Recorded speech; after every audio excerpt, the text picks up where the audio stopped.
Modern society has trapped human beings in a relentless race called a 9 to 5, where individuals trade their time and energy not for growth or freedom, but to sustain a system that thrives on their exertion.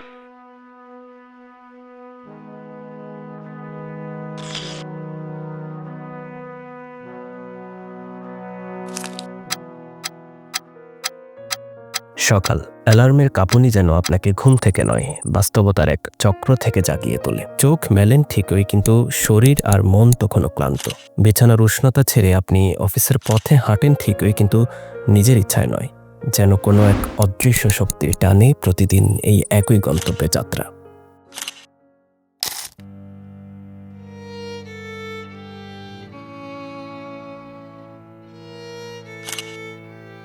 ঠিক 9টা বাজতেই ডেস্কে বসে পড়েন। শুরু হয় দিনের যুদ্ধ। বসের mood সামলানো, ক্লায়েন্টের ইমেইল, মিটিং, টার্গেট, ডেডলাইন, একটার পর একটা চাপ, যেন আপনি শুধু একটা যন্ত্র, অনুভূতি শূন্য এক কর্মী। সন্ধে পেরিয়ে গেলেও কাজের কোনো শেষ নেই। রাত 10টায় ক্লান্ত দেহটা বাড়ি ফিরে, কিন্তু মনটা সে তো রয়ে গেছে কোথাও, কোনো এক কবে জানি ঠিক হবের আশায়। ক্লান্ত শরীর আর চিন্তায় গুমড়ে ওঠা মন নিয়ে আপনি বিছানায় শুয়ে পড়েন, আবারও সেই অদৃশ্য প্রশ্নটা নিয়ে। এই জীবন কি আমি চেয়েছিলাম? এভাবেই কেটে যায় দিন, মাস, বছর, আর আপনি কেবল ভাবেন একদিন সব ঠিক হয়ে যাবে, অথচ সেই একদিন যেন কোনো দিনই আসে না।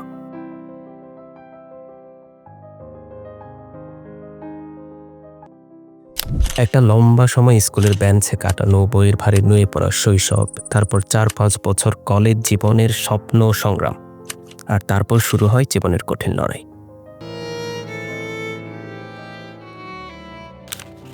প্রতিদিন সকাল থেকে সন্ধ্যা পরিশ্রমের বোঝা কাঁধে চাপিয়ে চলতে থাকা, যেন কোনো শিথিলতার সুযোগ নেই। রাতের নিস্তব্ধতায় ফোনের একাকী আলোয় নিজের ভেতর ডুবে যাওয়া, এই একঘেয়ামির মধ্যেই শান্তি খোঁজার ব্যর্থ চেষ্টা। আর ভোরের প্রথম আলো ফুটতে আবার ফিরে আসে সেই একঘেয়ে দিন যাপনের কাহিনী, যা শুরু হয়েছিল সেই ছোটবেলা থেকেই। আজকের এই প্রতিযোগিতাময় শহরে আর অপেক্ষার কোনো জায়গা নেই।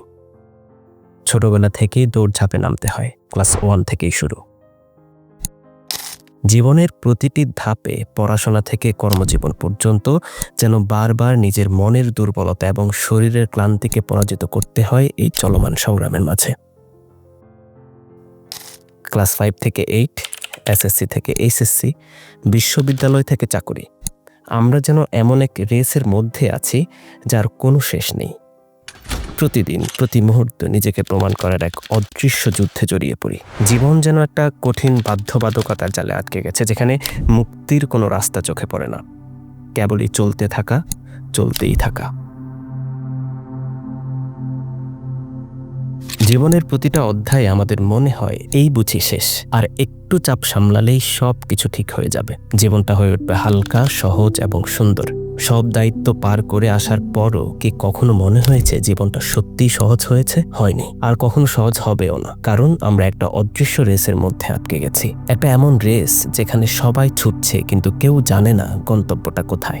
আমরা কেবলই ছুটে চলছি, কখনো ভবিষ্যতের নিরাপত্তার খোঁজে, কখনো সমাজের স্বীকৃতির পেছনে। এই দৌড়ে আমাদের ছোটানো হয়েছে, বলা হয়েছে আর একটু কষ্ট করলেই শান্তি আসবে, কিন্তু শান্তি আসেনি, সে কখনো আসবেও না, কারণ এটা সেই ধরনের দৌড় যেখানে গন্তব্য নেই, শুধু ক্লান্তি, শুধু অপেক্ষা, আর অবশেষে একটা অদৃশ্য দেয়ালে গিয়ে থেমে যাওয়া।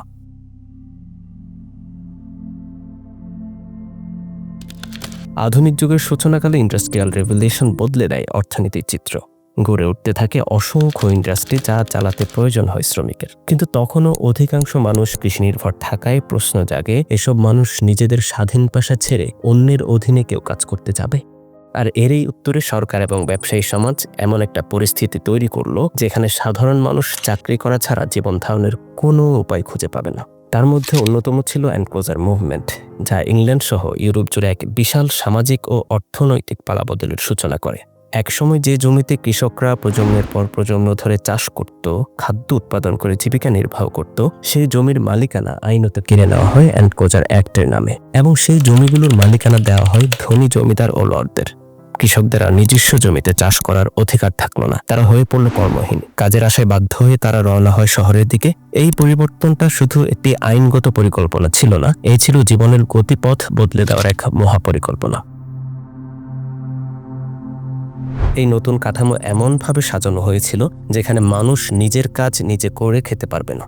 আগে একজন গ্রামীণ মানুষ নিজের খাদ্য উৎপাদন করত, নিজের পোশাক বানাতো, এমনকি নিজের ঘরটাও গড়ে তুলত নিজের হাতে। কিন্তু শিল্প বিপ্লবের পর সেই আত্মনির্ভরতার পথগুলো একে একে বন্ধ করে দেওয়া হয়। বাজার ব্যবস্থাকে মানুষের জীবনের কেন্দ্রে আনা হয় যেন তারা বাধ্য হয় পণ্য কিনতে, আর সেই পণ্যের বিনিময়ে প্রয়োজন হয় অর্থের। টাকার উপর নির্ভরশীল হয়ে পড়ে সাধারণ মানুষ। যারা এতদিন নিজের পরিশ্রমেই বেঁচে ছিল, তারা এখন বাধ্য হচ্ছে অন্যের অধীনে শ্রম বিক্রি করতে। যেন এক অদৃশ্য শিকলে বাঁধা পড়ে তারা। সব দিক থেকে নির্ভরশীল এক জীবন, যেখানে শর্ত একটাই, if you want to survive you must work. এই বার্তা ছিল নির্মম কিন্তু বাস্তব। নিজের জন্য কিছু করার অধিকার কেড়ে নিয়ে সমাজ তাদেরকে শিখিয়ে দিল, বেঁচে থাকতে হলে শ্রম দাও, না হলে উপায় নেই। এই পরিবর্তন সবচেয়ে গভীরভাবে আঘাত হানে হস্তশিল্পীদের জীবনে। কারিগররা যারা একসময় হাতে তৈরি পোশাক, আসবাবপত্র ও নানান ব্যবহার্য জিনিস বানিয়ে জীবিকা নির্বাহ করত, তারা শিল্প বিপ্লবের পর মেশিন নির্ভর উৎপাদনের ধাক্কায় একেবারে চূর্ণ বিচূর্ণ হয়ে যায়। বিশাল ফ্যাক্টরিতে যখন একসঙ্গে প্রচুর পণ্য তৈরি হতে লাগলো এবং সস্তায় বাজারে বিক্রি হতে থাকলো, তখন সেই প্রথাগত কারিগররা আর টিকে থাকতে পারল না। তাদের পণ্য হারালো দাম, হারালো চাহিদা। একে একে বন্ধ হয়ে গেল ক্ষুদ্র কারখানা, পরিবার ভিত্তিক ব্যবসা আর স্বাধীন উপার্জনের পথগুলো। তাদের সামনে আর কোনো বিকল্প থাকলো না, শুধু শ্রমিক হয়ে কারখানায় ঢুকে পড়া ছাড়া।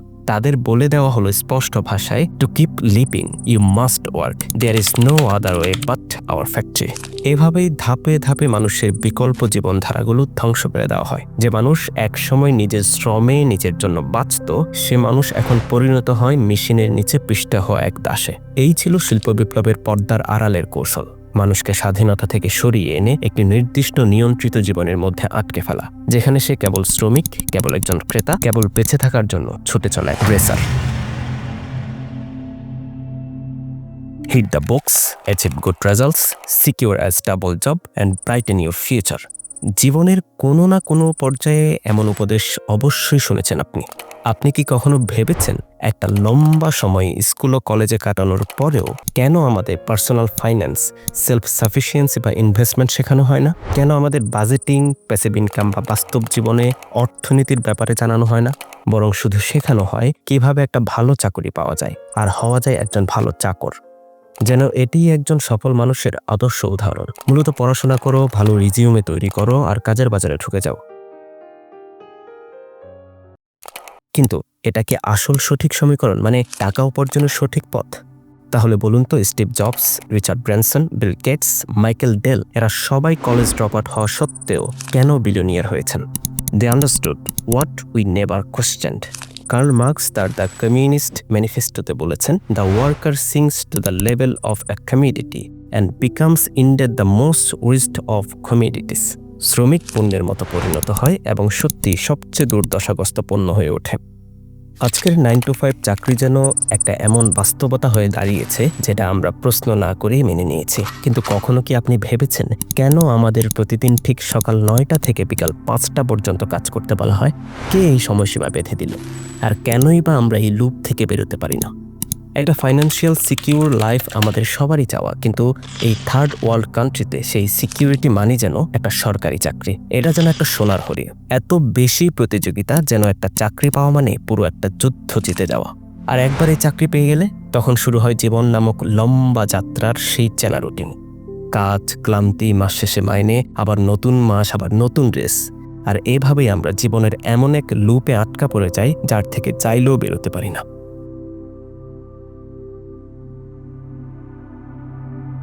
আসুন কিছু বাস্তব রিপোর্টের মাধ্যমে জেনে নেই এই তথাকথিত জব বা চাকরির আসল অবস্থা এখন ঠিক কেমন। 2025 সালের জানুয়ারিতে প্রকাশিত ট্যালেন্ট লিওর এক রিপোর্টে বলা হয়েছে 75% people left their job because of boss. অন্যদিকে স্টাফ স্কোয়াডের রিপোর্টে বলেছে প্রায় 85% পিপল হেট দেয়ার জব, কারণ সহকর্মীদের সাথে মানিয়ে না নেওয়া, বসের সঙ্গে মতবিরোধ আর অতিরিক্ত কাজের চাপ। মিডিয়ামের মতো ইন্টারন্যাশনালি 70 to 75% মানুষ তাদের চাকুরি একেবারেই অপছন্দ করে। তবুও মানুষ এক প্রকার বাধ্য হয়ে করে যাচ্ছে 9 to 5 জব। কিন্তু ফলাফল A life where dreams die quietly, replaced by constant stress and restless mind. The way of becoming rich যদি আপনি একবার ভালোভাবে বুঝতে পারেন, তাহলে আপনার জন্য এই রেস থেকে বের হওয়াটা সময়ের ব্যাপার মাত্র। আমাদের ছোটবেলা থেকে শেখানো হয় money is equal to job, অর্থাৎ চাকরি করলেই আমরা টাকা ইনকাম করব, ধনী হব এবং জীবন হবে সুরক্ষিত ও নিশ্চিন্ত। যদি তাই হতো, তাহলে আজকের বিশ্বের বিলিয়নিয়ার হতেন ডাক্তার, ইঞ্জিনিয়ার কিংবা কোনো বিশ্ববিখ্যাত কোম্পানির কর্মচারী। কিন্তু তারা কেউ নন। বর্তমান বিশ্বের বিলিয়নিয়ারদের তালিকা করলে আমাদের অবশ্যই নিতে হয় Bill Gates, Mark Zuckerberg, Michael Dell কিংবা জ্যাক মার নাম, যাদের কারো ছিল না কোনো বড় ডিগ্রি, আর তারা কেউই ছিল না কোনো কোম্পানির চাকরিজীবী। কিন্তু তারা প্রত্যেকেই মানুষের নির্দিষ্ট সমস্যা নিয়ে কাজ করেছে, যা তাদের এনে দিয়েছে টাকা এবং বানিয়েছে ধনী। সো আমরা বলতে পারি the real equation is money is equal to solving problem. এই রেস থেকে বের হতে চাইলে আপনি শুধু একটা চাকরি নিয়ে ভাবলে কিন্তু হবে না। Think bigger. Look for problem that implement millions of people and solve. Remember, your income is equal to size of problem. মানে আপনি যত বড় সমস্যা নিয়ে কাজ করবেন, আপনার ইনকামও ঠিক তেমনই হবে। আমি আপনাকে বলছি না আপনি মার্ক জাকারবার্গ কিংবা ইলন মাস্কের মতো বড় বড় সমস্যা নিয়ে কাজ করুন। আমি বলছি আপনি সেটাই করুন যা আপনার নলেজ দিয়ে করা সম্ভব এবং যেটাকে আপনি অ্যাফোর্ডেবল এবং এনজয়েবল করে তুলতে পারবেন। এই মডার্ন ওয়ার্ল্ডে অ্যাফোর্ডেবল এবং এনজয়েবল যে কোনো কিছুই খুব দ্রুত গ্রো করছে। মডার্ন ওয়ার্ল্ডের সাকসেস মানে শুধু টাকা কামানো নয়, এখানে low cost plus high enjoyment দিতে পারলেই আপনি হবেন গেম চেঞ্জার। আপনার যে নলেজ আছে, যে স্কিল আপনি জানেন, তার থেকে খুঁজে বের করুন আপনি মানুষের জীবনে কি ভ্যালু অ্যাড করতে পারেন, যার পরিধি বেশি এবং অবশ্যই related to human life. Everyone has the power to step out of this race and take control of their own life. প্রতিটি মানুষের মধ্যেই আছে সেই ক্ষমতা, শুধু দরকার নিজের উপর বিশ্বাস আর একটা সাহসী সিদ্ধান্ত। Life doesn't have to be just about surviving. It should be about living with purpose, freedom and joy.